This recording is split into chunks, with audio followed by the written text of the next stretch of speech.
Salve, salve tricolores, sejam bem-vindos a mais um vídeo aqui do canal. Se você for novo por aqui, não esqueça de se inscrever aí embaixo, deixar o like no vídeo e me seguir lá no Instagram, AlemãoSPFC. E agora, sem enrolar, vamos pro vídeo de hoje, desejando uma excelente sexta-feira, que Deus abençoe nosso dia. São Paulinos e São Paulinas, vamos interagir um pouquinho com vocês. Hoje, eu sou de São Paulo, capital aqui, tá frio demais aqui em São Paulo, quero saber de onde você tá me assistindo, então deixa seu nome aqui e a cidade de onde você está falando e fala aí se está calor, se está frio, se está chovendo, está nevando, deixa aí nos comentários para a gente ter uma interação aí, tá bom, rapaziada? Agora, definidos os 16 classificados para as oitavas de final, o São Paulo já estava aí garantido nesta fase, né, nesta etapa, e estava apenas aguardando os outros classificados. Lembrando que teremos sorteio, né, para conhecer o nosso adversário nesta fase. E ó, vou falar o nome dos times aqui e eu quero saber de vocês. Quem vocês acham que o São Paulo vai enfrentar? Quem vocês acham ali que vai ser sorteado para encarar o tricolor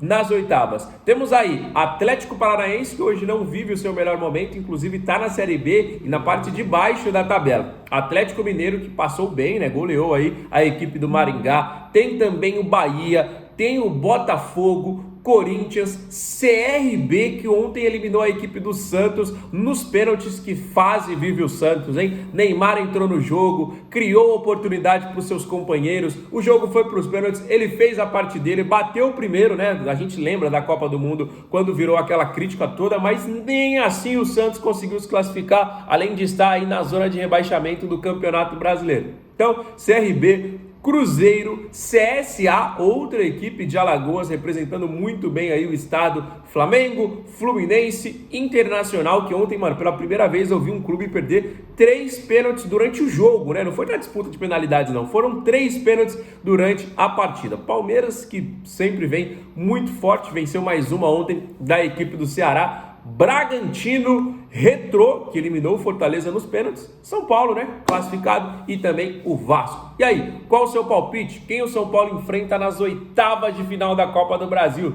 Deixa aí nos comentários, lembrando que podemos enfrentar aí qualquer adversário, e eu quero saber se você é bom de palpite, né, desses outros 15 times, né, tirando a gente, qual é o seu palpite pra gente encarar nesta próxima etapa de Copa do Brasil? São Paulo que embolsou aí mais quase 4 milhões de reais por estar nessa fase agora que com certeza é a hora da verdade, né, não, rapaziada? Vamos falar um pouquinho mais sobre a Copa do Brasil, porque o São Paulo, né, foi comunicado que está interessado na contratação de Thiago Borbas. A busca por um centroavante continua, mas agora, para mim, é o melhor nome que já foi falado. A gente falou de Carlão, já da Ferroviária, falamos de Poveda do Vila Nova, que entrou em campo ontem pelo Cruzeiro, Alemão, né, outro alemão, não sou eu não, quem dera, né, rapaziada, fosse centroavante aí de São Paulo. O alemão da equipe do Real Oviedo, e agora Thiago Borbas está no radar. É um atacante uruguaio que tem apenas 23 anos de idade, muito jovem, né, completou 23 anos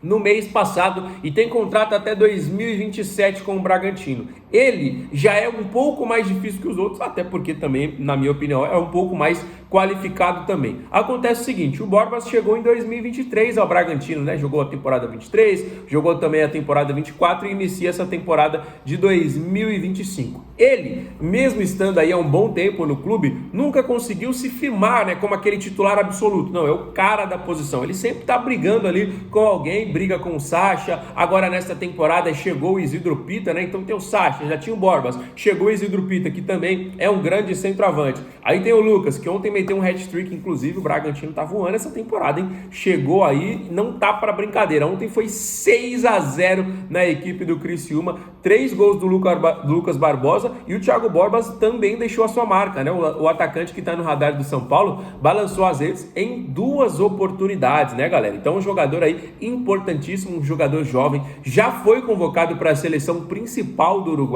Categoria de base nem se fala, né? Fez todas as categorias, chegou já a ser convocado para a seleção principal, é um jogador de altíssimo nível. E antes dele chegar ao Bragantino, em 2022, ele foi o artilheiro do Campeonato Uruguaio, era tido como uma das grandes promessas, e a gente sabe que o Bragantino contrata muitos jogadores assim nesse estilo, né? Promessas do futebol sul-americano, do futebol brasileiro, ou até do futebol mundial, né? O Bragantino, a rede, né, do Bragantino, do Red Bull, desculpa, tem realmente aí essa filosofia, né? Os caras obviamente estão pensando aí em parte financeira. E o Borbas chegou com toda essa expectativa, mas como eu falei para vocês, ele não conseguiu se firmar por essa briga de posição. Mas sempre que ele entra em campo, os números dele são realmente muito bons. Sempre que ele entra em campo, ele está balançando as redes. Ontem não foi diferente, fez 2 gols, mas no Campeonato Brasileiro ele não está tendo assim tantas oportunidades, né? A gente está vendo aí que ele, no Campeonato Brasileiro, até então, ele entrou em campo em somente 4 partidas, então, de 9 jogos, né? Então, realmente não vem jogando aí até o momento, pelo menos nem na metade, né, dos minutos possíveis pela equipe do Bragantino. Como eu falei para vocês, uma negociação muito difícil, tem contrato até 2027, né, até dezembro de 2027, então seria muito complicado neste momento a gente tirar ele de lá, um atacante jovem. Poderia ser o atacante pensando em oportunidades, pensando em Libertadores, poderia ser aí uma situação um pouquinho diferente, né, rapaziada? Então, só se o São Paulo chegasse ali com um investimento, mas tá muito difícil, né? A gente acompanhou aí, por exemplo, o Sassuolo entrando aí na FIFA, né? Com o São Paulo não pagou 200 mil euros, né? Pelo empréstimo do jogador. Então a parte financeira tá muito difícil. Então por isso que quando eu falo aqui, rapaziada, São Paulo tá de olho no Carlão, tá de olho no Poveda, que são atacantes aí, com todo respeito, né? Mas que estão jogando a Série B, aí vocês me criticam, aí falam, mas é o fim do São Paulo, buscando um atacante na Série B, buscando um atacante num time pequeno, um time interior, não sei o que. Eu, sinceramente, sempre acho, quando algumas pessoas falam isso, até um certo desrespeito, né? Porque tem tantos grandes jogadores jogando aí na Série B, jogando em times de interior, às vezes só esperando uma nova oportunidade, ou então esperando a única oportunidade de sua carreira, né? Então, tem sim bons jogadores, tantos jogadores São Paulo já contratou em toda a sua história vitoriosa, jogadores que vieram de clubes pequenos e chegaram aí, foram campeões, foram ídolos, se tornaram aí realmente jogadores importantíssimos, né? Eu sei que o momento financeiro hoje não permite a gente fazer uma grande contratação. Por exemplo, o Thiago Borbas. Para mim, o Thiago Borbas chegaria e era titular absoluto, né? O André Silva, com todo respeito, aí, mas não tem condições.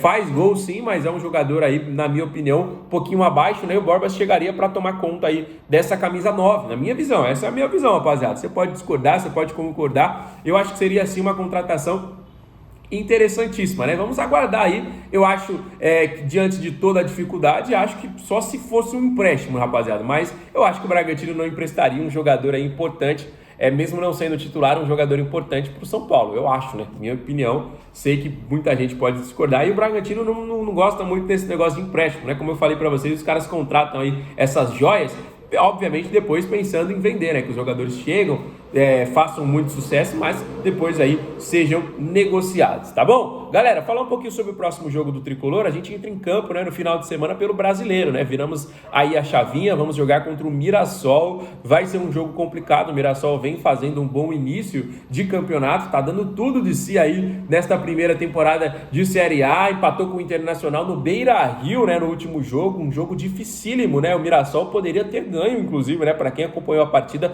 sabe do que eu tô falando.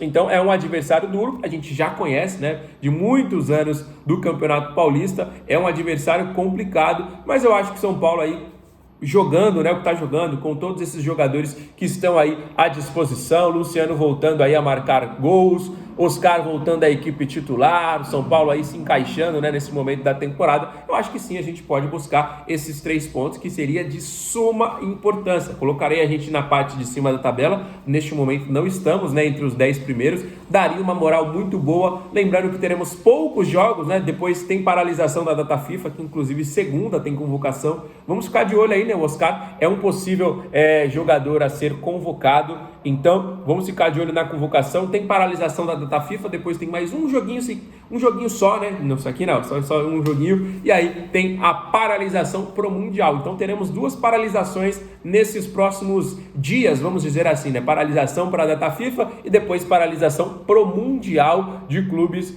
Ficaremos aí cerca de um mês, mais ou menos, aí sem o São Paulo em campo, só treinamento, só movimentações de bastidores, né? Jogadores saindo, jogadores chegando, mas faz parte, né? A gente poderia estar nessa competição se tivéssemos ganho a Libertadores no ano passado, Mas acontece, né, rapaziada? O nosso foco aí agora é outro, né? Nosso foco é Libertadores, é Copa do Brasil, é Campeonato Brasileiro, Mundial, quem sabe aí nesta temporada. Por que não? Não, rapaziada? Precisa a gente ganhar a Libertadores aí para encarar a equipe ou do PSG ou da Inter, né? Vamos acompanhar aí a final da Champions League no próximo fim de semana para saber aí, quem sabe, o nosso possível adversário. Fechou? O vídeo vai chegando ao final, mas não esquece, dá uma moralzinha aí pro nosso trabalho, deixa o like, deixa os comentários sobre os assuntos que a gente falou, deixa também aí, se você ainda não é inscrito, se inscreva no nosso canal, fechou? Fico por aqui, volto amanhã com mais novidades, um grande abraço, fiquem com Deus, valeu!